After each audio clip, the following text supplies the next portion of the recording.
اللہ اکبر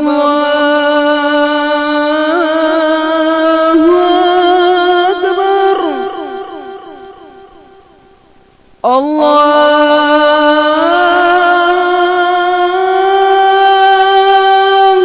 اکبر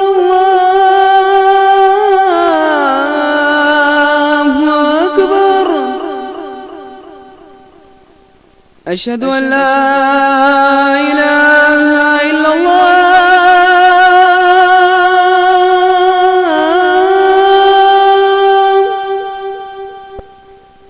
أشهد أن لا إله إلا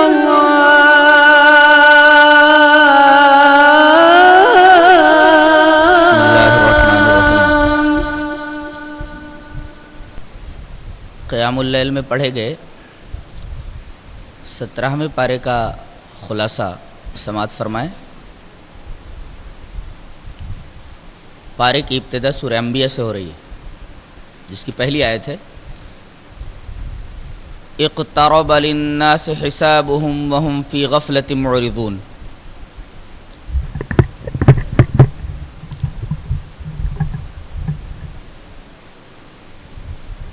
جس کا مطلب یہ ہے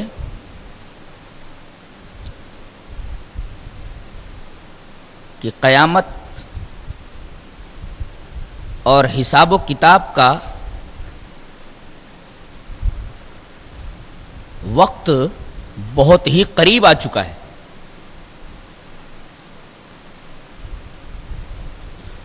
اور جب انسان کو یہ احساس ہو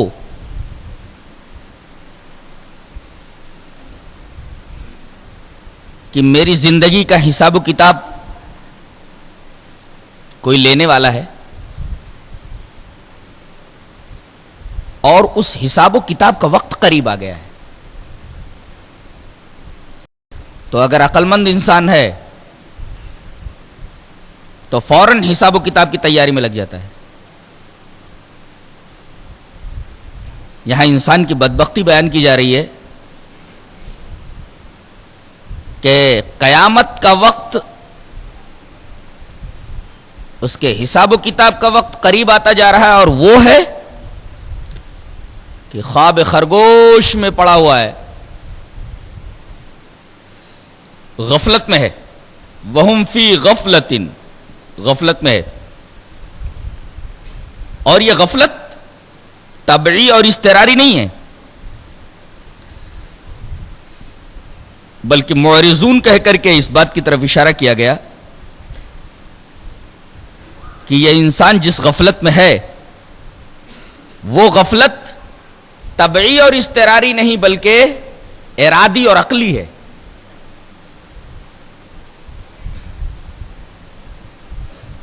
آج ذرا مغرب اور مغرب زدہ لوگوں کے معاشرے پر نظر ڈالیے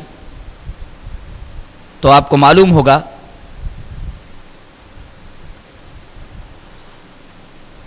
کہ ان کی معاشرت، ان کی معیشت، ان کا سویلائزیشن،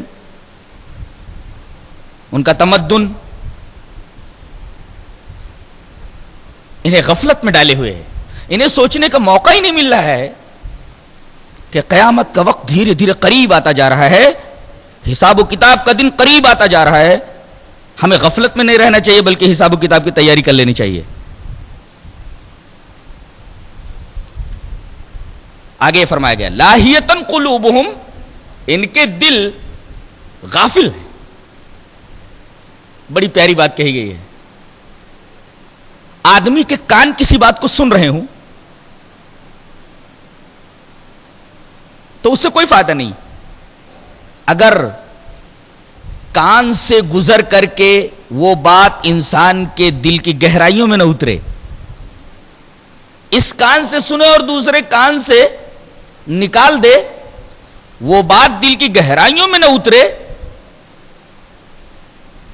تو اس کا مطلب یہ ہے کہ انسان سن تو رہا ہے مگر اس سننے کا کوئی اثر اس کے دل کے اوپر نہیں پڑ رہا ہے، اور اس سے کوئی نتیجہ وہ نہیں اخذ کرنا چاہ رہا, اس سے کوئی فائدہ حاصل نہیں کرنا چاہ رہا. تو کوئی بات سنی جائے تو دل میں اتارنے کے لیے, ایسا نہیں کہ ایک کان سے آدمی سنے اور دوسرے کان سے نکال دے. اگر ایسا ہے تو قرآن حکیم بول رہا ہے کہ اس کا دل لاہی ہے, اس کا دل غفلت میں مبتلا ہے.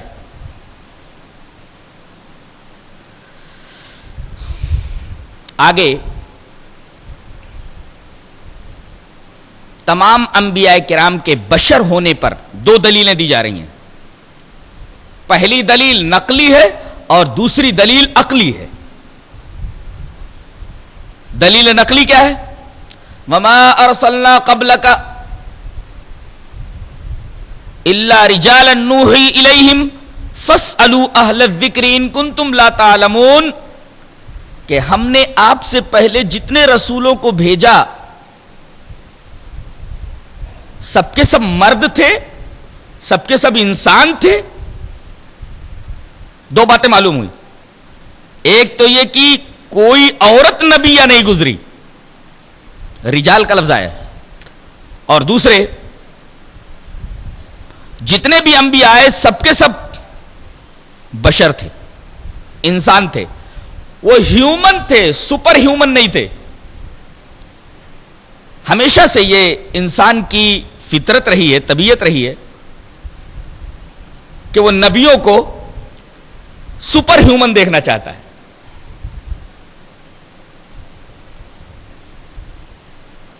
اب آخری نبی جب آئے تو یہ فرما دیا گیا کہ یہ نبی پچھلے انبیاء کی طرح ہیومن ہی ہے, سپر ہیومن نہیں ہے. اس لیے کہ کوئی نبی سپر ہیومن نہیں گزرا, سب کے سب ہیومن تھے, انسان تھے, بشر تھے. اور اگر تمہیں شک ہے تو دلیل نقلی تو اہل ذکر کے پاس موجود ہے. فاسألوا اہل الذکر, اہل ذکر سے مراد یہاں یہود و نصارہ ہیں. یہود کے پاس تورات ہے اور نصارہ کے پاس انجیل ہے. اگر تم کو دلیل نقلی چاہیے تو تورات میں دیکھ لو, انجیل میں دیکھ لو, تم کو پتہ چل جائے گا کہ جتنے انبیاء کرام دنیا میں آئے سب کے سب مرد تھے, سب کے سب ہیومن تھے, سپر ہیومن کوئی بھی نبی نہیں تھا.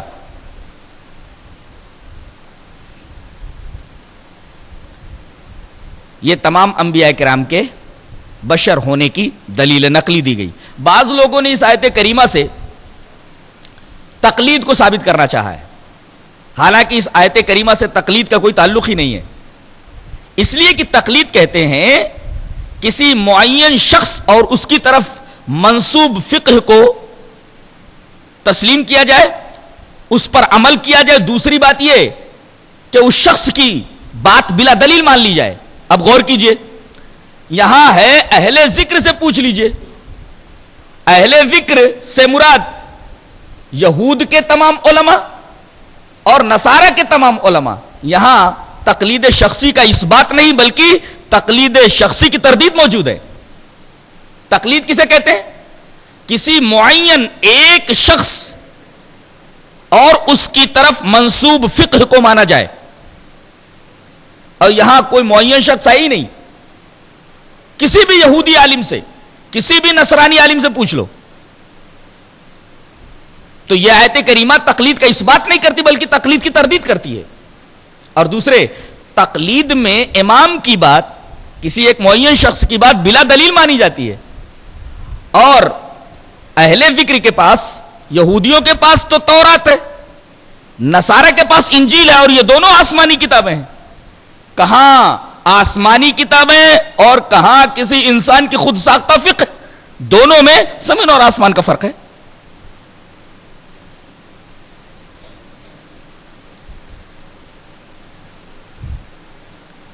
اس کے بعد انبیاء کرام کے بشر ہونے پر عقلی دلیل دی جا رہی ہے. وما جعلناهم جسدا لا ياكلون الطعام وما كانوا خالدين, کہ ہم نے ان کو ایسا بدن دیا تھا جو بدن کھانے سے مستغنی نہیں تھے. ہر نبی کھانا کھاتا تھا, یہ تو مانتے ہو. اور جو کھانا کھائے وہ سپر ہیومن نہیں ہوتا. سپر ہیومن وہ ہوتا ہے جو کھانا نہ کھائے. ہم نے جتنے بھی انبیاء آئے سب کو ایسا بدن دیا تھا جو بدن کھانے کے محتاج تھے، کھانے سے مستغنی نہیں تھے. وما جعلناہم جسدا لا یاکلون الطعام وما کانوا خالدین. تو ایک تو وہ ایسا بدن رکھتے تھے جو کھانے سے مستغنی نہیں تھے، کھانے کے محتاج تھے، اور دوسرے وما کانوا خالدین، ان کو ہم نے حیات ابدی بھی نہیں دی. ایک وقت معینہ تک کے لیے آئے اور اس کے بعد اس دنیا سے چلے گئے. اگر ہیومن تھے تبھی تو چلے گئے، سپر ہیومن ہوتے تو زندہ رہتے، قیامت تک موجود رہتے.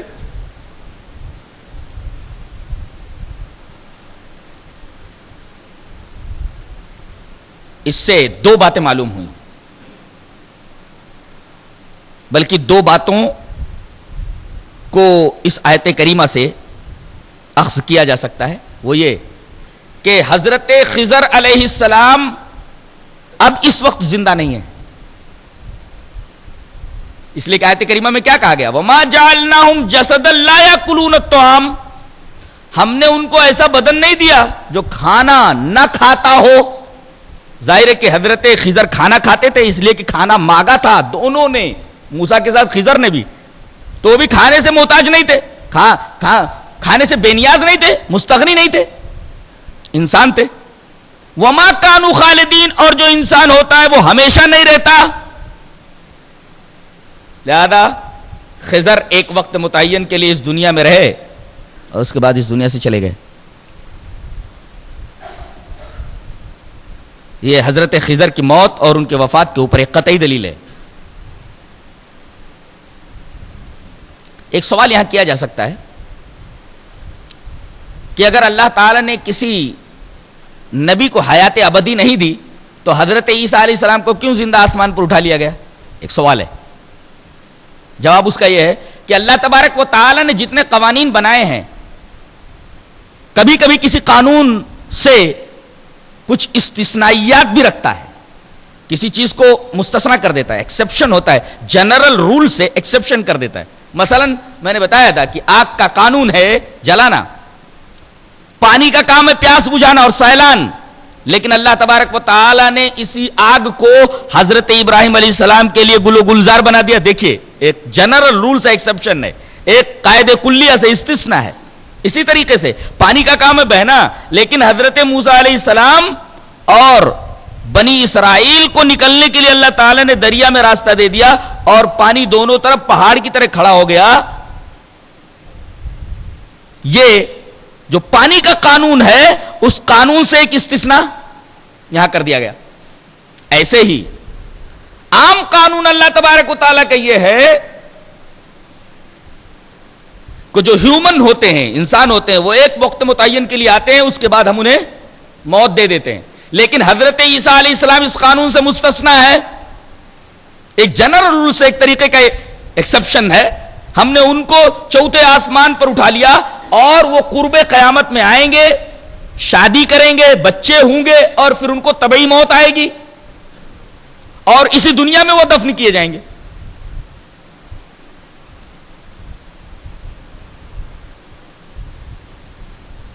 تو اگر کوئی سوال کرے تو یہی جواب ہوگا کہ جنرل رول سے ایک ایکسیپشن ہے، قاعدہ کلیہ سے ایک استثناء ہے، اور اس طریقے کے استثنائیات اور مستثنیات، ایکسیپشنز قرآن حکیم میں موجود ہیں. جیسے اللہ کا قانون یہ ہے کہ کوئی مردہ مرنے کے بعد دوبارہ دنیا میں نہیں آتا، لیکن حضرت عیسیٰ علیہ السلام مردوں کو زندہ کر دیا کرتے تھے. اس کا کیا مطلب؟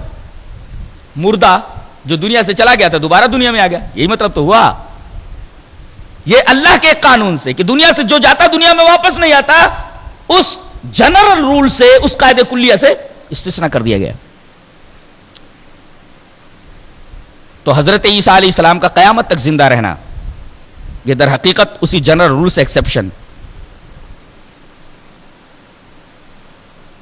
اس کے بعد اللہ تبارک و تعالیٰ کی وحدانیت کی کہ وہ ایک ہے، ایک بڑی پیاری دلیل دی جا رہی ہے. دلیل بہت ہی سادہ ہے اور متکلمین نے اس دلیل کا نام برہان تمانو رکھا ہے. دلیل کیا ہے؟ لو کان فیہما آلہۃ الا اللہ لفسدتا. اگر اس کائنات میں، اس عالم میں اللہ کے علاوہ اور کوئی معبود ہوتا یا اور کچھ معبود ہوتے تو زمین اور آسمان کا اس کائنات کا نظام درہم برہم ہو جاتا. نظام درہم برہم نہیں ہے. یہ ثبوت ہے اس بات کا کہ اس کائنات میں ایک ہی الہ ہے. جیسے ایک عام آدمی جانتا ہے کہ ایک اسکول کے 2 ہیڈ ماسٹر نہیں ہو سکتے، ایک ہی اختیارات رکھنے والے. ایک ہی ملک میں 2 بادشاہ ایک ہی اختیارات رکھنے والے نہیں ہو سکتے. تو اس کائنات کے اندر 2 معبود کیسے ہو سکتے ہیں؟ اس لیے کہ اگر ایک اسکول کے 2 ہیڈ ماسٹر بنا دیے جائیں تو دونوں کے درمیان خاموش جنگ چھڑ جاتی ہے.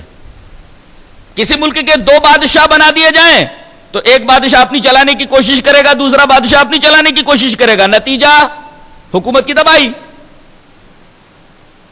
2 ٹیچروں کے درمیان جبکہ دونوں کو یکساں عہدہ دے دیا گیا، پرنسپل کا عہدہ دے دیا گیا، دونوں کے درمیان خاموش جنگ چھڑ جاتی ہے اور نتیجہ اسکول کی تباہی. یہ اتنی سادہ بات ہے کہ ہر آدمی سمجھ سکتا ہے کہ کسی جگہ پر ایک ہی اختیار کے 2 آدمی رہیں تو وہ جگہ تباہ و برباد ہو جاتی ہے. ایسے اس کائنات میں ایک معبود کے علاوہ کوئی اور معبود ہوتا تو اس کائنات کا نظام درہم برہم ہو جاتا. اس کائنات کا نظام درہم برہم نہیں ہے. ہزاروں سال سے، لاکھوں سال سے، اربوں سال سے جیسے کہ چلا آ رہا تھا اب بھی ویسے ہی چلا آ رہا ہے. کائنات کے نظام میں کوئی خرابی نہیں. کائنات کے نظم و نسق میں کسی خرابی کا نہ ہونا اس بات کی دلیل ہے کہ اس کائنات میں صرف ایک ہی معبود ہے، اللہ کے علاوہ کوئی اور معبود موجود نہیں ہے. نیز ایک فرقہ ہے دہریہ جس کو ناستک کہتے ہیں. ناستک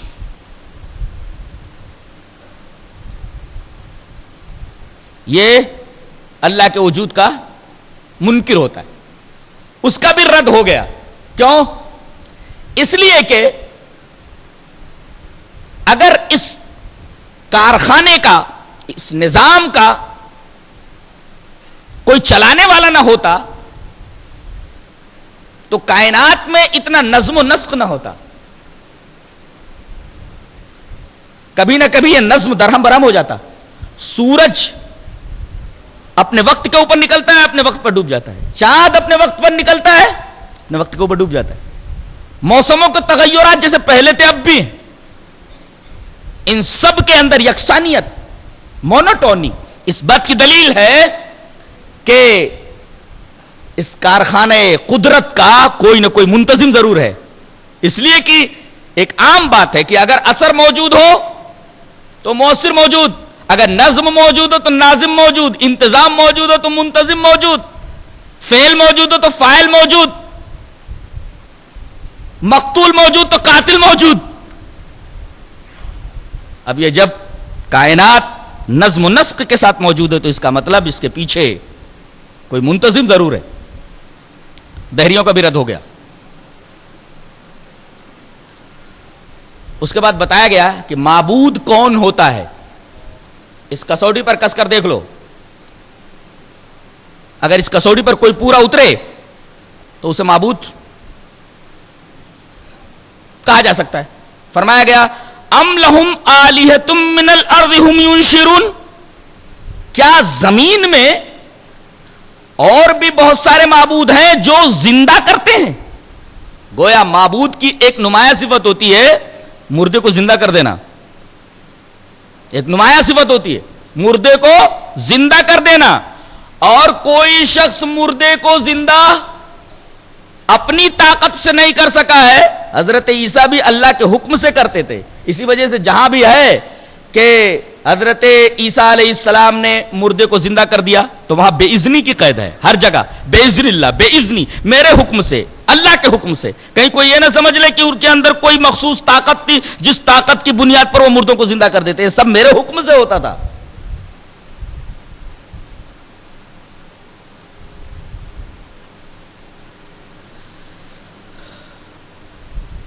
اس کے بعد شفاعت کا مسئلہ بیان کیا جا رہا ہے. یہ بڑا اہم ہی مسئلہ ہے، اس لیے کہ اس مسئلے میں اسراف و تفریط کی بنا پر بہت ساری قومیں بہک گئیں، بہت سارے مسلک تباہ و برباد ہو گئے، اور یہ عقیدہ تو عیسائیوں کو بالکل ہی لے ڈوبا، وہ ہے شفاعت کا مسئلہ۔ شفاعت کے بارے میں دو چیزیں یہاں بتائی جا رہی ہیں۔ لا یشفعون الا لمن ارتضی، قیامت کے دن کوئی آدمی سفارش کر ہی نہیں سکتا جب تک کہ اللہ اس کو اجازت نہ دے۔ تو بغیر اجازت کے کوئی آدمی کسی کی سفارش کر ہی نہیں سکتا، اللہ اجازت دے گا تب کوئی نبی، کوئی ولی، کوئی انسان کسی کی سفارش کے لیے اٹھے گا۔ اور دوسری بات یہ کہ جس کے لیے سفارش کا حکم دے گا یا اذن دے گا اسی کے بارے میں سفارش کی جائے گی۔ جس کو سفارش کی اجازت دے دی گئی ہے وہ چاہے کہ میں جس کے بارے میں چاہوں سفارش کروں، ایسا نہیں ہے، بلکہ اللہ اجازت دے گا تب سفارش کر سکتا ہے، اور جس کے بارے میں سفارش کا اذن دے گا اسی کے بارے میں سفارش وہ کر سکتا ہے، ہر ایک کے بارے میں سفارش نہیں کر پائے گا۔ پتہ کیا چلا؟ قل للہ الشفاعۃ جمیعا، ساری کی ساری سفارش تو اللہ کی ہو گئی، اصل شفیع تو اللہ ہوا، اس لیے کہ بغیر اس کی اجازت کے کوئی سفارش کر ہی نہیں سکتا، اور جس کے بارے میں وہ سفارش کا اذن دے گا اسی کے بارے میں صرف شفیع شفاعت کر سکتا ہے، تو پوری کی پوری سفارش تو صرف اللہ کی ہو گئی۔ اور سچ فرمایا اللہ تبارک و تعالی نے، قل للہ الشفاعۃ جمیعا، تمام کی تمام شفاعت، تمام کی تمام سفارش تو اللہ کی ہے۔ اس کے بعد بگ بینگ تھیوری بیان کی جا رہی ہے، فرمایا گیا اولم یر الذین کفروا ان السماوات والارض کانتا رتقا ففتقناہما۔ فتق کہتے ہیں کہ کوئی چیز جڑی ہوئی ہو اور اس کو دو حصوں میں تقسیم کر دینا، اور رتق کہتے ہیں کہ کسی چیز کے اجزاء آپس میں ایک دوسرے سے ملے ہوئے ہوں۔ رتق میں منضم الاجزاء، کسی چیز کے اجزاء آپس میں ملے ہوئے ہوں، اس کو کہتے ہیں رتق۔ اور فتق کہتے ہیں دھماکے سے اس کو دو ٹکڑوں میں تقسیم کر دینا۔ یہاں رتق بھی اور فتق بھی ہے۔ رتق کا مطلب کوئی چیز ملی ہوئی تھی پہلے، اور فتق کا مطلب اس کو دھماکے کے ساتھ دو حصوں میں تقسیم کر دینا۔ اب آیت کریمہ پر غور کیجئے، اولم یر الذین کفروا ان السماوات والارض کانتا رتقا ففتقناہما۔ کیا اللہ کا انکار کرنے والے یہ نہیں دیکھتے کہ زمین اور آسمان پہلے آپس میں ملے ہوئے تھے؟ یعنی پہلے گیس کی شکل میں تھے، گیسیس ماس تھا، گیسیس ماس کی شکل میں یہ آسمان اور زمین تھے۔ ففتقناہما، پھر ہم نے دھماکے سے اس کو دو حصوں میں تقسیم کر دیا، ایک حصے سے آسمان بنا اور ایک حصے سے زمین، ماں اپنے لوازمات کے۔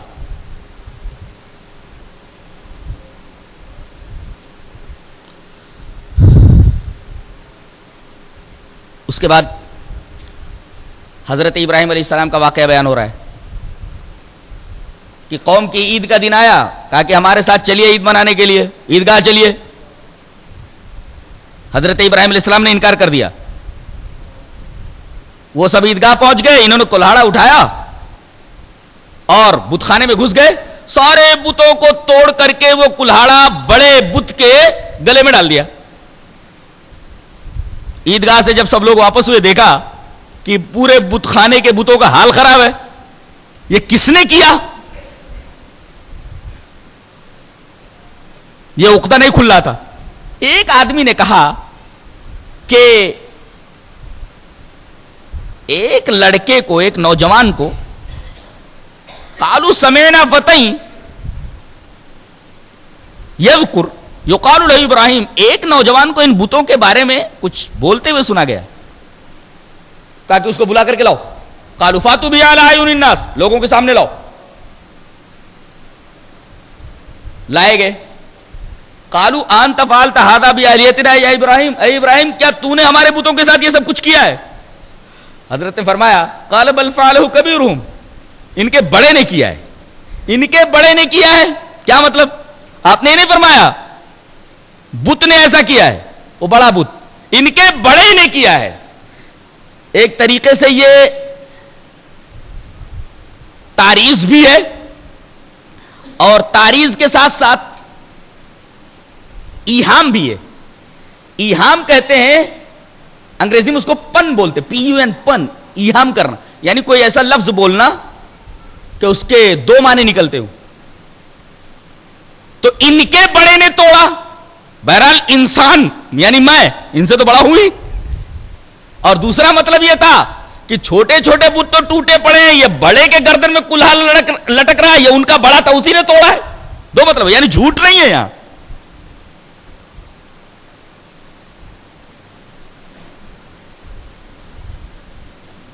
ایہام بظاہر جھوٹ نظر آتا ہے, حقیقت میں جھوٹ نہیں ہوتا. اور اگر یقین نہ آئے تو ان سے پوچھ لو, فَاسْأَلُوهُمْ إِنْ كَانُوا يَنْطِقُونَ, ان سے پوچھ لو اگر یہ بولتے ہیں. سبوں نے گردن جھکا دی اس لیے کہ انہیں معلوم تھا یہ بول نہیں سکتے.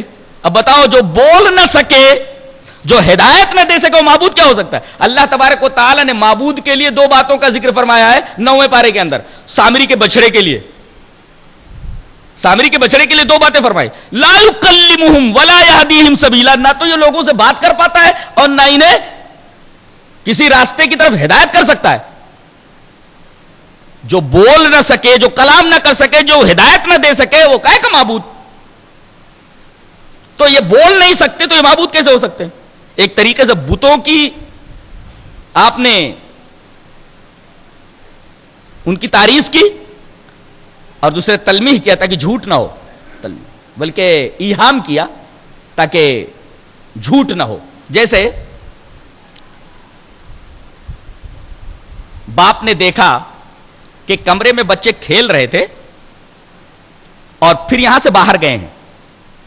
جب وہ کمرے میں داخل ہوتا ہے تو دیکھتا ہے کہ گلاس ٹوٹا ہوا ہے. بچوں کو بلاتا ہے, تم لوگ اس سے پہلے ابھی اس کمرے میں کھیل رہے تھے, بولو یہ گلاس کس نے توڑا؟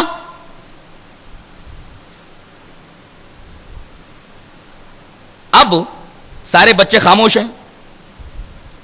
باپ کو معلوم ہے کہ انہی بچوں میں سے کسی ایک نے توڑا ہے. پھر وہ بولتا ہے, اچھا تم لوگ بول نہیں رہے, اس کا مطلب ہے فرشتوں نے یہ گلاس توڑا ہے. اس کا مطلب یہ کہ فرشتوں نے یہ گلاس توڑا ہے. تو اس نے جو یہ جملہ کہا, اس کا مطلب یہ کہ فرشتوں نے یہ گلاس توڑا ہے. سننے والا بھی اس کو صحیح نہیں سمجھتا اور بولنے والا بھی اس کو صحیح نہیں سمجھتا. اس لیے کہ بولنے والا یہ تھوڑی کہہ رہا ہے کہ فرشتوں نے اس کو توڑا ہے, اور سننے والا بھی یہ تھوڑی سمجھ رہا ہے کہ سچ مچ فرشتوں نے توڑا ہے. تو یہ اسی طریقے کا جملہ ہے. یہ بل فعلہ کبیرہم, ان کے بڑے نے توڑا ہے.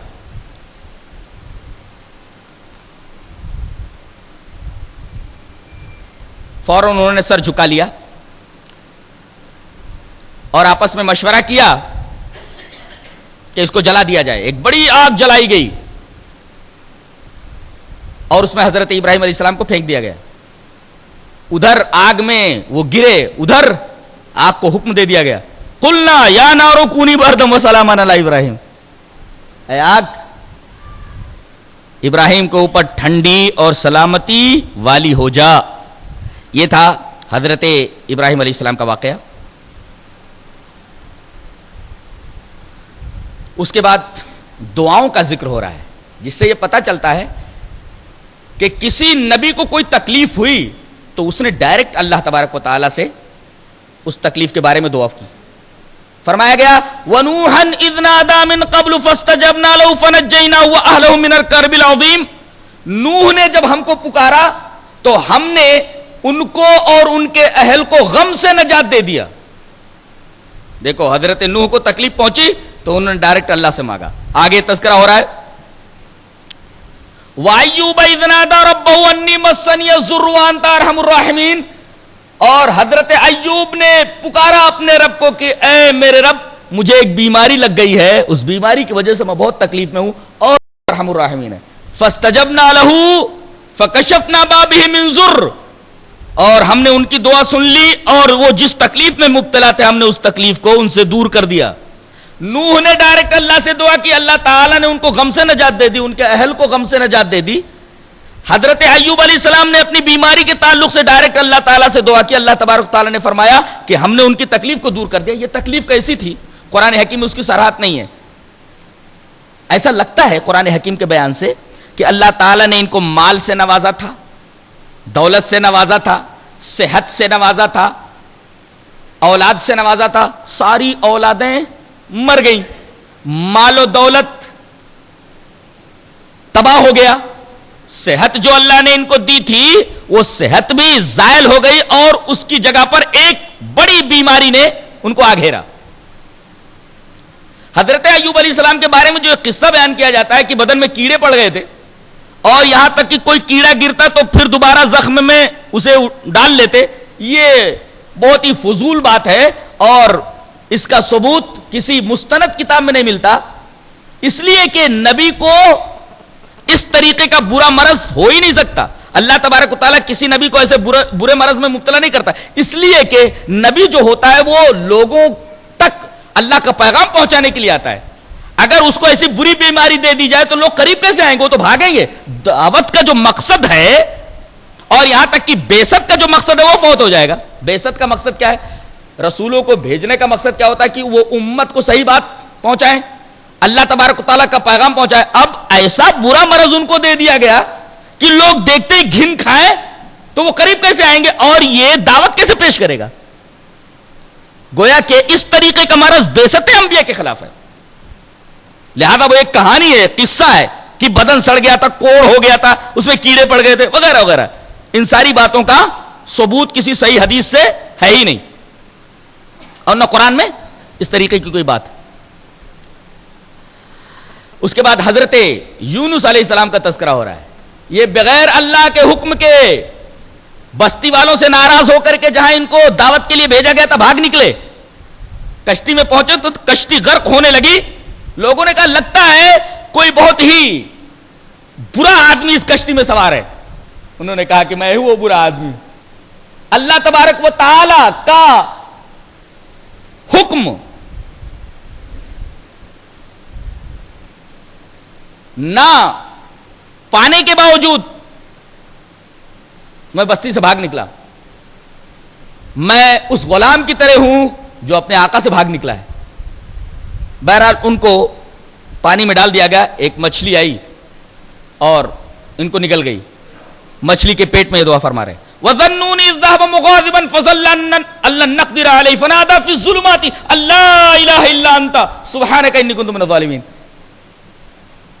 ایک تو پانی کی تاریکیاں، تہ بتہ پانی اس کی تاریکیاں، دوسرے مچھلی کے پیٹ کی تاریکیاں، تاریکیوں میں دعا کر رہے ہیں، تاریکیاں در تاریکیاں۔ مچھلی انہیں لے کر کے سمندر کی گہرائیوں میں ہے اور یہ دعا پڑھ رہے ہیں لا الہ الا انت سبحانک انی کنت من الظالمین، یعنی زمین کی پستی میں ہے وہ، اور آواز عرش اعظم پر اللہ تبارک تعالیٰ سن رہا ہے۔ کیسا سننے والا دیکھو، اشارہ اس بات کی طرف ہے بندہ کہیں سے بھی پکارے اللہ تبارک تعالیٰ اس کی آواز سن لیتا ہے۔ دریا کی گہرائیوں کے اندر بھی اگر پکارے تو اللہ تبارک تعالیٰ اس کی آواز عرش اعظم پہ سن لیتا ہے۔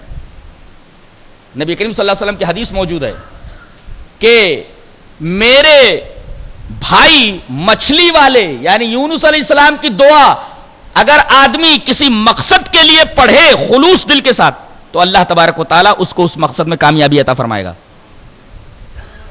بڑی پیاری دعا ہے لا الہ الا انت سبحانک انی کنت من الظالمین۔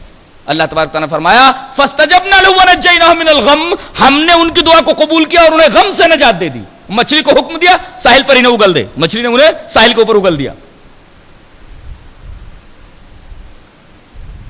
پھر ذکر آیا حضرت مریم کا، فرمایا گیا واللتی احسنت فرجها فنفخنا فیہا من روحنا، یہ وہ عورت ہے جس نے اپنی عصمت کی حفاظت کی اور ہم نے اس کے اندر اپنی روح پھونک دی۔ عیسائیوں نے اسی آیت کریمہ سے استدلال کرتے ہوئے کہا کہ دیکھو اللہ نے یہ فرمایا کہ میں نے اپنی روح عیسیٰ میں پھونک دی لہذا وہ اللہ کے بیٹے ہو گئے، حالانکہ یہی تعبیر تو حضرت آدم کے بارے میں استعمال ہوئی ہے اور یہی تعبیر تمام انسانوں کے بارے میں استعمال ہوئی ہے۔ سورہ ہجر میں اللہ تبارک تعالیٰ نے فرمایا حضرت آدم کے بارے میں فَإِذَا سَوَّيْتُهُ وَنَفَخْتُ فِيهِ مِن رُّوحِي فَقَعُوا لَهُ سَاجِدِينَ، جب ہم نے ان کا تسویہ کیا، برابر کیا، پورا پتلا بن گیا حضرت آدم کا، فَنَفَخْتُ فِيهِ مِن رُّوحِي، تو میں نے اپنی روح پھونک دی۔ دیکھیے وہاں ہے فَنَفَخْنَا فِيهَا مِن رُّوحِنَا، وہی تعبیر ہے فَنَفَخْتُ فِيهِ مِن رُّوحِي، تو حضرت آدم بھی الہ ہو گئے۔ اگر اس طریقے کے اضافات کو دلیل بنا لیا جائے کہ اس طریقے کی اضافت ہو جس کی طرف وہ الہ ہو جاتا تو یہ اضافت تو حضرت آدم کی طرف بھی ہے کہ میں نے آدم میں اپنی روح پھونک دی، تو اس میں عیسیٰ علیہ السلام کی کیا خصوصیت رہے گی؟ آدم علیہ السلام بھی الہ ہو گئے. اور سورہ سجدہ کے اندر اللہ تبارک تعالیٰ نے ارشاد فرمایا الف لام سجدہ میں ثم سواہ ونفخ فیہ من روحہ، یہ تمام انسانوں کے بارے میں ہے. انسانوں کو بنانے کے بعد اس کے اندر اپنی روح پھونک دی تو تمام کے تمام انسان الہ ہو گئے، تمام کے تمام انسان معبود ہو گئے. حقیقت یہ ہے کہ حضرت عیسیٰ علیہ السلام کو جو کلمہ کہا گیا، جو روح کہا گیا، اس کی دو وجہ ہے. امام غزالی رحمۃ اللہ علیہ نے بڑی پیاری بات لکھی ہے. کہتے ہیں کہ بچے کی پیدائش کے لیے دو عوامل کا ہونا ضروری ہے. اگر یہ دو عوامل نہ ہو تو بچہ نہیں پیدا ہوتا. دو عوامل کون سے ہیں؟ پہلا عامل تو نطفہ ہے، اور دوسرا عامل کلمہ کن. نطفہ موجود ہو مگر کلمہ کن نہ ہو، بچہ نہیں پیدا ہوتا. بہت سارے لوگ شادیاں کرتے ہیں لیکن بچہ پیدا نہیں ہوتا. کیوں؟ اس لیے کہ وہ نطفہ تو ہے مگر کلمہ کن نہیں ہے. تو بچے کی پیدائش کے لیے دو عوامل کا ہونا ضروری ہے، ایک تو نطفہ اور دوسرے کلمہ کن. حضرت عیسیٰ علیہ السلام کی پیدائش میں یہ نطفہ نہیں تھا، اس لیے کہ ان کا کوئی باپ ہی نہیں تھا. حضرت مریم کی شادی نہیں تو نطفہ تھا ہی نہیں، صرف کلمہ کن تھا.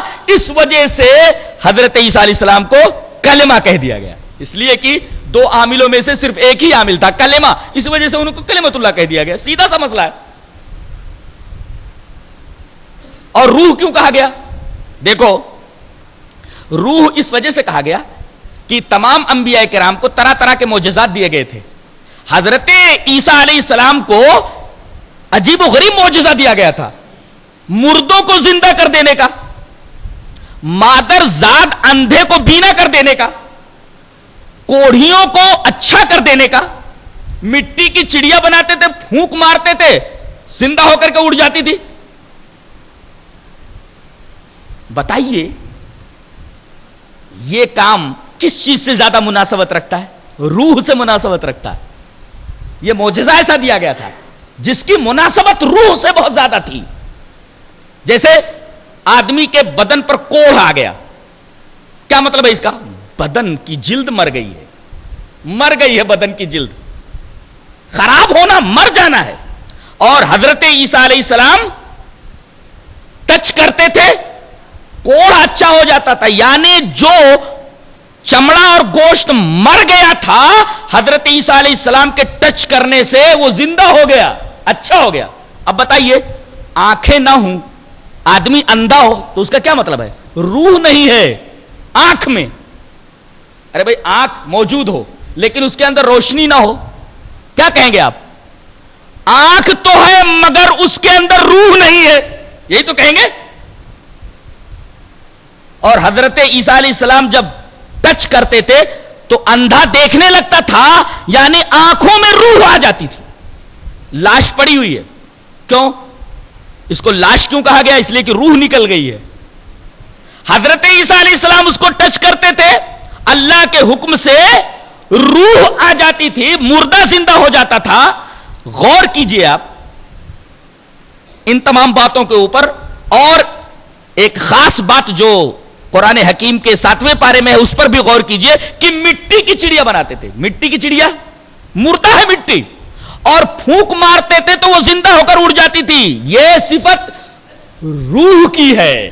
گویا حضرت عیسیٰ علیہ السلام کو جو معجزہ دیا گیا تھا وہ معجزہ روح سے بڑی حد تک مشابہت رکھتا تھا. اس طریقے کے معجزات کسی نبی کو نہیں دیے گئے، لہذا کسی نبی کو روح اللہ نہیں کہا گیا. حضرت عیسیٰ علیہ السلام ہی کو روح اللہ کہا گیا، اس لیے کہ ان کو ایسا معجزہ دیا گیا تھا جو روح سے بڑی حد تک مناسبت رکھتا تھا اور بڑی حد تک مشابہت رکھتا تھا. یہ سب سے اچھی دلیل ہے میری نگاہ میں.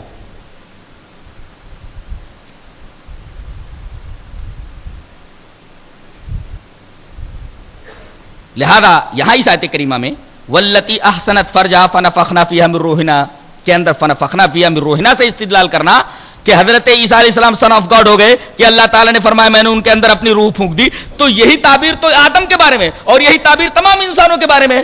آدم کے بارے میں فنفخت فیہ من روحی، تمام انسانوں کے بارے میں ثم سواہ ونفخ فیہ من روحی. اس طرح تو آدم علیہ السلام بھی الہ ہو گئے، معبود ہو گئے، اور دنیا کے تمام انسان معبود ہو گئے. پھر حضرت عیسیٰ کی خصوصیت کیا رہی؟ اس کے بعد یاجوج ماجوج کا تذکرہ ہو رہا ہے. فرمایا گیا حتی اذا فتحت یاجوج و ماجوج وهم من کل حدب ينسلون, یہاں تک کہ جب یاجوج ماجوج کو کھول دیا جائے گا.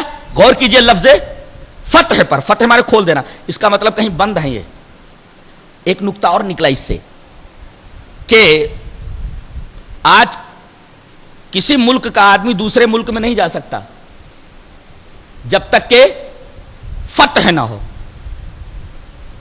کھولنا نہ ہو, اوپننگ نہ پائی جائے. اوپننگ کے لیے کیا ضروری ہے؟ ایک تو ویزا اور دوسرے پاسپورٹ. لیکن ان کو کسی ویزا کی ضرورت نہیں رہے گی نہ کسی پاسپورٹ کی. ایسے لوگ ہوں گے, یہ پوری دنیا میں پھیل جائیں گے, کھول دیے جائیں گے. یہ ان کو نہ تو کسی ملک میں داخل ہونے کے لیے پاسپورٹ کی ضرورت رہے گی اور نہ تو کسی ویزا کی. یہ تمام ممالک میں گھس جائیں گے. ہو سکتا ہے بعض لوگوں نے کہا ہے کہ یہ 2 ممالک ہیں جن کو سپر پاور کہا جاتا ہے. کھول دیے جانے کا مطلب یہ حملہ کر دیں گے تمام ممالک کے اوپر, اور حملے کے اندر نہ تو ویزا کی ضرورت ہوتی نہ پاسپورٹ کی. یہ تو فتح کا ایک مطلب ہے. اور یاجوج ماجوج سے مراد وہی فساد برپا کرنے والی طبیعتیں جو یاجوج ماجوج کے اندر تھیں, ویسی ہی طبیعتوں کے مالک کے لوگ ہوں گے. وَهُم مِّن كُلِّ حَدَبٍ, حدب کا مطلب ہوتا, حدب کا مطلب کبڑا, یعنی حدب کا مطلب ہوتا اونچی جگہ, اونچی جگہ. اب بتائیے اونچی جگہ سے 2 باتیں سمجھ میں آتی ہیں. ایک تو مطلب یہ لیا جا سکتا ہے کہ یاجوج ماجوج کہیں اونچی جگہ پر ہیں اور پھر وہ اونچی جگہ سے نشیب میں آئیں گے. اور اگر یاجوج ماجوج کا مجازی معنی لیا جائے تو اس کا مطلب یہ ہے کہ یہ جو حملہ ہوگا یہ ہوائی حملہ ہوگا, فضائی حملہ. وہ من کل حدب. اور ینسلون کا مطلب یہ کہ اتنی تیزی سے نکلیں گے جیسے مشکیزے کا منہ کھول دیا جائے اور اس کو اوندھا کر دیا جائے, پانی بڑی تیزی سے نکلتا ہے. اگر اس کا مطلب حقیقی یاجوج ماجوج لیے جائیں تو اس کا مطلب بڑی تیزی سے, وہ بڑی تیز رفتاری سے دنیا کے اندر آئیں گے. اور اگر کوئی قوم مراد لی جائے تو اس کا مطلب یہ ہے کہ ان کے پاس ایسے طیارے ہوں گے, فائٹر, جو منٹوں سیکنڈوں کے اندر ہزاروں میل کا فاصلہ طے کر لیں. یہ سارے اشارات اس آیت کریمہ میں موجود ہیں. اس کے بعد ایک بات کہی جا رہی ہے اور اس بات کے اوپر 2 اعتراضات ہو رہے ہیں. دونوں اعتراضات کے جواب دیے جا رہے ہیں. فرمایا گیا انکم وما تعبدون من دون اللہ حسب جہنم, اے دنیا کے تمام انسانوں, تم اور جن کی تم پوجا کرتے ہو سب جہنم میں جاؤ گے. اگر کوئی آدمی قبر کی پوجا کر رہا ہے تو یہ آدمی بھی جہنم میں جائے گا اور وہ قبر بھی جہنم کے اندر جائے گی. کیوں؟ سوال یہ پیدا ہوا کہ خطا تو صرف پوجا کرنے والے کی ہے, قبر کی تو کوئی خطا نہیں ہے, اس کو کیوں ڈالا جائے گا؟ جواب دیا جا رہا ہے لو کان ہؤلاء آلہۃ ما وردوها, ان کی حسرت میں اضافہ کرنے کے لیے, انہیں بتانے کے لیے کہ اگر یہ معبود ہوتے تو جہنم میں کیسے آتے, اس لیے ان کو ڈالا جائے گا ان کے ساتھ ہی, تاکہ معلوم ہو جائے کہ یہ معبود نہیں تھے, اگر یہ معبود ہوتے تو جہنم میں کیوں آتے. اب ایک سوال پیدا ہوا کہ بہت سارے لوگوں نے ایسی ہستیوں کو پوجا جو اچھے لوگ تھے, جیسے حضرت عیسیٰ علیہ السلام کو معبود مان لیا گیا, عزیر علیہ السلام کو اللہ کا بیٹا مان لیا گیا, تو ان کی پوجا ہوئی ہے تو کیا یہ بھی جہنم میں جائیں گے؟ اس کا جواب دیا جا رہا ہے ان الذین سبقت لهم من الحسنى, جن کے بارے میں اس سے پہلے تقدیر گزر چکی ہے, ہماری طرف سے بات گزر چکی ہے, اولئک عنہا مبعدون, یہ جہنم سے دور رکھے جائیں گے. 2 اعتراضات ہوئے اور دونوں اعتراضات کے جوابات دے دیے گئے. اس کے بعد یہ فرمایا جا رہا ہے یوم نطوی السماء کطی السجل للکتب, قیامت کے دن ہم اس کائنات کو, آسمان اور زمین کو, آسمان کو اس طرح لپیٹ دیں گے جیسے دفتر کو لپیٹ دیا جاتا ہے, اسکرول کو رول اپ کر دیا جاتا ہے. کوئی اسکرول ہو اس کو رول اپ کر دیا جائے.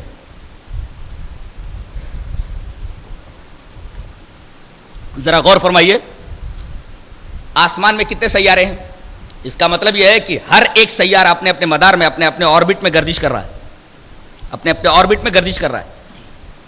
اور یہ ایسے ہی ہے جیسے ایک کتاب ہو اور کتاب کے اوراق ہوں, تھوڑے تھوڑے فاصلے پر اوراق ہیں, ایک ورق, اس کے بعد ایک ورق, اس کے بعد ایک ورق, اس کے بعد ایک ورق. اس کے بعد ان اوراق کو لپیٹ دیا جائے گا. اس کا مطلب کہ یہ سیارے جو تھوڑے تھوڑے فاصلے پر ایک دوسرے سے موجود ہیں اور اپنے اپنے آربٹ پہ گردش کر رہے ہیں، قیامت کے دن ان کی بساط لپیٹ دی جائے گی، ایک سیارہ دوسرے سے ٹکرا جائے گا. بتائیے اس وقت کیسی تباہی مچے گی. اور پھر اس کے بعد سورہ حج شروع ہوتی ہے، اس کی وضاحت کر دی گئی، تب زلزلہ آ جائے گا. کیسا؟ فرمایا گیا یا ایھا الناس اتقوا ربکم ان زلزلۃ الساعۃ شیء عظیم. قیامت کا زلزلہ یہ بہت بڑی چیز ہوگا، بہت بڑی چیز ہوگا. زلزلے کی کیفیت کا اندازہ ایک تمثیل سے کیا جا سکتا ہے. دیکھیے، دو اجسام آپس میں ٹکرا جائیں، دو جسم آپس میں ٹکرا جائیں تو اس ٹکراؤ کی شدت کو ویٹ اور مومنٹم کے پیش نظر دیکھا جاتا ہے. مومنٹم مانے رفتار حرکت، اور دوسرے ویٹ، اس کا وزن کیا ہے. فرض کیجئے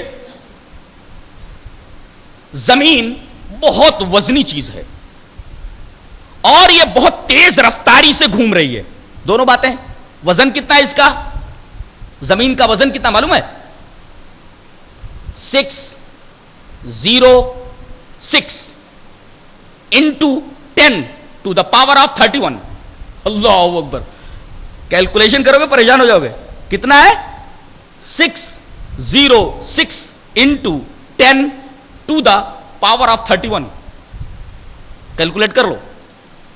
اتنا ٹن ہے. کتنا ٹن ہے؟ 606 into 10 to the power of 31 ton ہے زمین کا وزن. تو ویٹ ہوا اس کا. اور کتنی رفتار سے گھوم رہی ہے؟ 1,07,000 کلومیٹر فی گھنٹہ. اب بتائیے کہ اس کے اوپر کوئی سیارہ گر پڑے تو دو جسم آپس میں ٹکرا گئے، اور دو جسموں کے ٹکراؤ کی شدت کا اندازہ مومنٹم اور ویٹ سے ہوتا ہے. اس کی مثال ایسے ہے جیسے دو تیز رفتار گاڑیاں آمنے سامنے سے کولائڈ ہو جائیں، اور وہ بھی کولائڈ کیسے؟ ہیڈ آن، آمنے سامنے سے لڑ جائیں. تو ایک تو دونوں گاڑیوں کا ویٹ بہت زیادہ ہے ٹرینوں کا، اور دوسرے رفتار بہت زیادہ ہے. کیسی تباہی مچے گی اندازہ لگائیے. ایسے ہی زمین کے اوپر کوئی شہابہ گر گیا، کوئی سیارہ ٹوٹ کر کے گر گیا تو زمین کی حرکت متاثر ہو جائے گی، اور اسی طریقے سے زمین کا ویٹ متاثر ہو جائے گا، اور اس کائنات کے اندر، اس دنیا کے اوپر، اس دھرتی کے اوپر زلزلہ آ جائے گا جو بہت بڑا زلزلہ ہوگا. یا ایھا الناس اتقوا ربکم ان زلزلۃ الساعۃ شیء عظیم. اے دنیا کے تمام انسانوں، اپنے رب سے ڈرو، بے شک قیامت کا زلزلہ بہت بڑا زلزلہ ہوگا، بہت بڑی چیز ہوگی وہ. اس کے بعد اللہ تبارک و تعالی باس بعد الموت پر ایک بڑی پیاری دلیل دے رہا تھا. کہ کتنی پیاری دلیل ہے، وہ بھی انسان کی پیدائش کو دلیل بنا رہا ہے باس بعد الموت پر. یا ایھا الناس ان کنتم فی ریب من البعث فإنا خلقناکم من تراب ثم من نطفة ثم من علقة ثم من مضغة مخلقة وغیر مخلقة. اگر تم کو آخرت کے بارے میں شک ہے تو ایک بات بتاؤ. قرآن حکیم بولتا ہے یہ جو بچہ پیدا ہوتا ہے یہ پہلے کہاں رہتا ہے؟ بولو. کہتے ماں کے رحم میں رہتا ہے. جنین جو ہوتا ہے نا، بچہ، وہ ماں کے پیٹ میں رہتا ہے. بولو وہ کتنی چھوٹی جگہ ہے؟ بہت چھوٹی جگہ ہے. دنیا میں آیا، یہ دوسری جگہ ہے اس کی. بتاؤ پہلی جگہ چھوٹی تھی، بعد والی بڑی ہے؟ کہ یہ بعد والی چھوٹی ہے، پہلی جگہ بڑی تھی؟ نہیں، بلکہ پہلی جگہ جس میں وہ تھا بہت چھوٹی تھی، اس کے مقابلے میں اب دنیا میں جو آیا، یہ دنیا اس کے لیے بہت بڑی جگہ ہے. تو کیوں نہیں مانتے ہو کہ ایک شخص، انسان، چھوٹی جگہ سے ایک بڑی جگہ میں آیا تو اس بڑی جگہ سے بھی کوئی بڑی جگہ ہو؟ انکار کیسے کر سکتے ہو؟ عقل اس کا انکار تھوڑی کرے گی.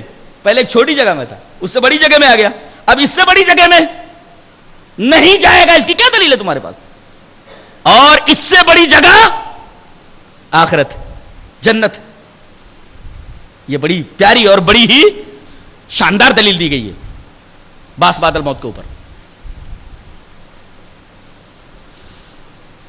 ایک نقطہ یہاں یاد رکھیں، اللہ تبارک و تعالیٰ جب بھی باس بعد الموت کا تذکرہ کرتا ہے تو آس پاس توحید کا ذکر ضرور کرتا ہے.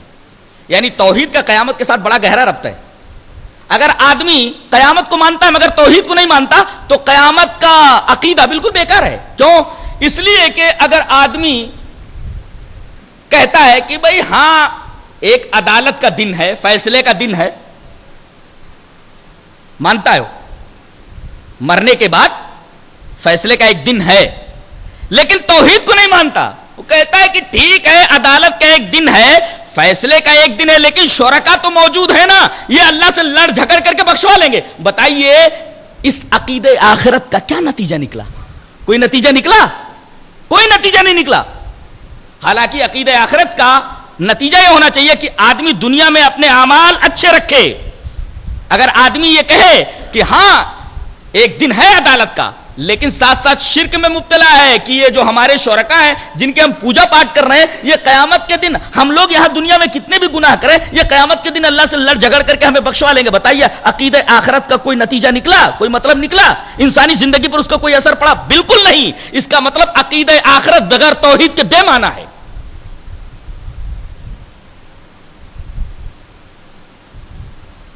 عقیدہ تو آخرت کا, باس بعد الموت کے عقیدہ کا اس وقت فائدہ پہنچے گا آدمی کو جب آدمی موحد ہو. اسی وجہ سے اللہ تبارک و تعالیٰ توحید اور باس بعد الموت کو ایک جگہ ذکر فرمایا کرتا ہے. اس کے بعد یہ فرمایا گیا بعض لوگ ایسے ہیں جو کنارے پر اللہ کی عبادت کرتے ہیں. وَمِنَ النَّاسِ مَن يَعْبُدُ اللَّهَ عَلَى حَرْفٍ, ان میں سے بعض لوگ ایسے ہیں جو کنارے پر, حرف ای طرف, کنارے پر کھڑے ہو کر کے, آن دا برنک آف اینی تھنگ, کسی چیز کے کنارے پر کھڑے ہو کر کے, کنارے پر کھڑے ہو کر کے اللہ کی عبادت کرتے ہیں. اس کا کیا مطلب؟ کنارے پر کھڑے ہو کر کے اللہ کی عبادت کرتے ہیں. بہت سارے مسلمانوں کا یہی حال ہے, مانتے ہیں وہ اللہ تبارک و تعالیٰ کو, یہ بھی مانتے ہیں کہ اللہ ایک ہے, یہ بھی مانتے ہیں کہ قرآن اللہ کی کتاب ہے, نمازیں بھی پڑھتے ہیں, لیکن ان کی معیشت, ان کی معاشرت, ان کی سیاست, غرض تمام شعبہ زندگی ان کا اس طریقے کا ہے کہ اس میں دوسروں کی پیروی کرتے ہیں. یہ مطلب ہے اللہ تبارک تعالیٰ کی عبادت کرنا کنارے پر کھڑے ہو کر کے.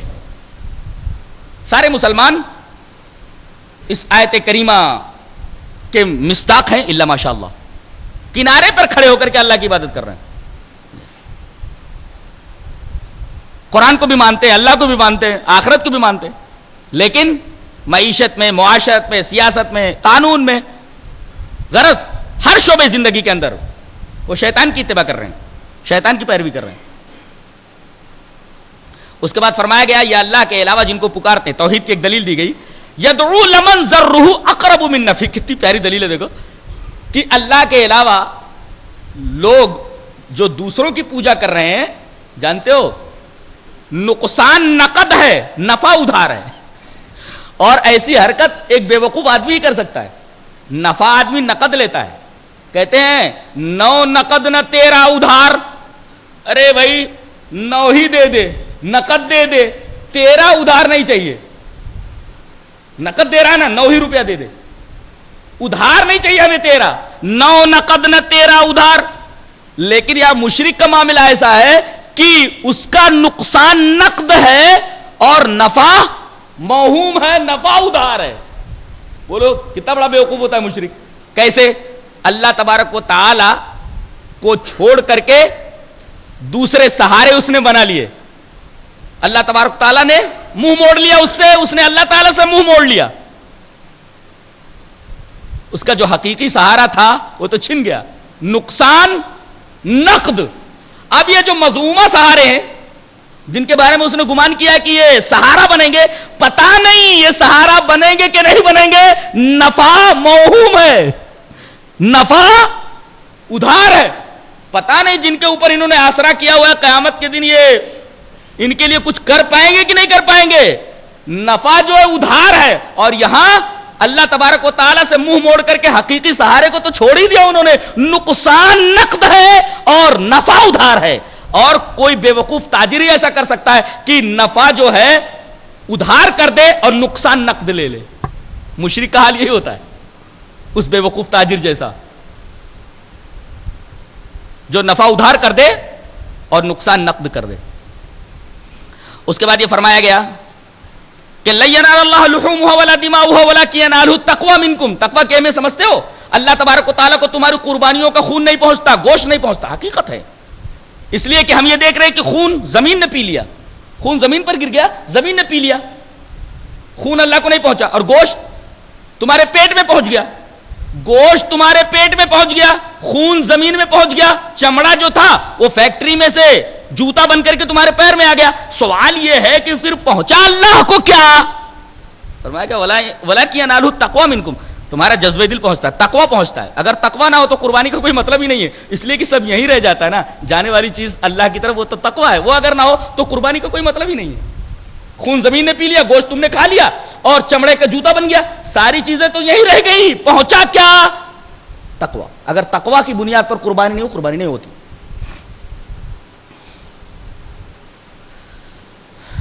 اس کے بعد ایک بڑی ہی پیاری بات بتائی جا رہی ہے کہ ہمارے اچھے بندے دنیا میں اعدائے اسلام کی طرف سے بڑی تکلیفیں اٹھا رہے ہیں, بڑی مصیبتیں اٹھا رہے ہیں. ہمارے بندے اعدائے اسلام سے, اسلام کے دشمنوں سے بڑی تکلیفیں اٹھا رہے ہیں.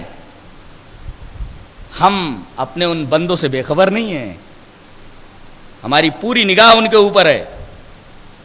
ہم دیکھ رہے ہیں کہ ہمارے بندے ہمارے لیے کتنی تکلیفیں اٹھا رہے ہیں. یہ مت سمجھیں کہ ہم ان سے بے خبر ہیں, ہماری پوری نگاہ ان کے اوپر ہے. ہم باطل کو ڈھیل دے رہے ہیں, باطل کو ڈھیل دے رہے ہیں. یاد رکھیں ہمارے اچھے بندے کہ ہمارے گھر میں دیر تو ہے مگر اندھیر نہیں. اللہ نے فرمایا لَيُدْخِلَنَّهُمْ مُدْخَلًا يَرْضَوْنَهُ, ان قریب اللہ ایسی جگہ پر انہیں داخل کرے گا جہاں وہ راضی ہو جائیں گے. یعنی ہمارے لیے جو تکلیف برداشت کر رہے ہیں نا, ہم ان سے بے خبر نہیں ہیں. اور باطل کو جو ہم مہلت دے رہے ہیں نا, اس کا بھی ایک مقصد ہے. ہمارے گھر میں دیر ہے مگر اندھیر نہیں ہے. اور کوئی یہ نہ سوچے کہ ہماری حرکت کوئی دیکھ نہیں رہا ہے. ہر انسان کی حرکتوں پر ہماری پوری نگاہ ہے. اس کے بعد ایک بڑی عجیب بات فرمائی جا رہی ہے, وقال الذين اوتوا العلم انه الحق. یہاں سے بات ليعلم الذين, یہاں سے ایک بات بیان کی جا رہی ہے کہ اللہ تعالی باطل کو تھوڑی دیر مہلت کیوں دیتا ہے؟ اس کی وجہ ہے, وہ تمہارے فائدے کے لیے. اس لیے کہ باطل کو جتنا زہر اگل لینا ہے اگل لینے دو. جتنا زہر باطل اگل رہا ہے نا, اگل لینے دو. قرآن کے خلاف کوئی زہر اگل رہا ہے, اگل لینے دو, ہم مہلت دے رہے ہیں اس کو. اسلام کے خلاف کوئی زبان درازی کر رہا ہے, کرنے دو, اس لیے کہ اس میں ایک فائدہ ہے. کوئی قرآن پر اعتراض کر رہا ہے نا, قرآن کے اندر کیڑے نکال رہا ہے نا, اسلام کے اوپر کوئی اعتراض کر رہا ہے نا, زہر افشانی کر رہا ہے, زہر اگل رہا ہے نا, اس کے خلاف فائدہ ہے ایک. کیوں؟ اس لیے کہ اب جو آدمی حق قبول کرے گا وہ تقلیداً نہیں بلکہ پوری معرفت کے ساتھ. اس لیے کہ ایک مثال سے سمجھو, ایک آدمی ایک بات کو مانتا ہے لیکن اس کے مخالف اس نے کوئی بات نہیں سنی ہے. ایک بات کو مان رہا ہے اور اس بات کے خلاف اس نے کوئی بات نہیں سنی ہے. اب وہ مخالف بات اس کے سامنے آ جائے تو ہو سکتا ہے اس کا علم متزلزل ہو جائے. ارے یہ بات جو میں مان رہا ہوں اس کی مخالفت میں یہ بات کہی جا رہی ہے, یہ بات صحیح ہے کہ نہیں صحیح ہے, اس کا علم متزلزل ہو سکتا ہے. لیکن جب آدمی کے سامنے موافق اور مخالف دونوں باتیں آ گئیں, اب اس صورت میں آدمی جب حق کو قبول کرے گا تو پورے اذعان کے ساتھ, پورے یقین کے ساتھ, بات مخالف بات سرسر کیسی بھی چلے اس کے قدم قطعاً متزلزل نہیں ہو سکتے. تو یہ جو اعتراضات ہوتے ہیں نا, اس کا یہ فائدہ ہے. کتنا عجیب فائدہ ہے. ہم لوگ یہ سمجھتے ہیں کہ قرآن کے اوپر کوئی اعتراض کرتا ہے, اسلام کے اوپر کوئی اعتراض کرتا ہے تو برا کر رہا ہے. نہیں, اس میں ہمارا یہ فائدہ ہے کہ ہم جب حق کو قبول کریں تو پورے اعتماد کے ساتھ, پورے اذعان کے ساتھ, پورے یقین کے ساتھ اور پوری معرفت کے ساتھ. ایسا نہ ہو ہم کسی بات کو مان رہے ہوں اور اس کے خلاف میں کوئی بات آ جائے اور ہمارا علم متزلزل ہو جائے. موافق اور مخالف دونوں باتیں آ گئی. اب آدمی جب حق کو قبول کرے گا تو کوئی طاقت اس کو اس کے موقف سے اسٹینڈ سے بالکل نہیں ہٹا سکتی.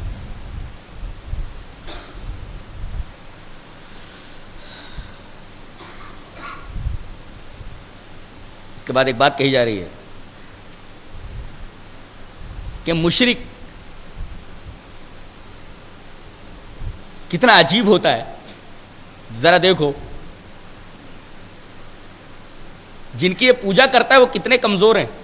فرمایا گیا یا ایھا الناس ضرب مثل فاستمعوا له.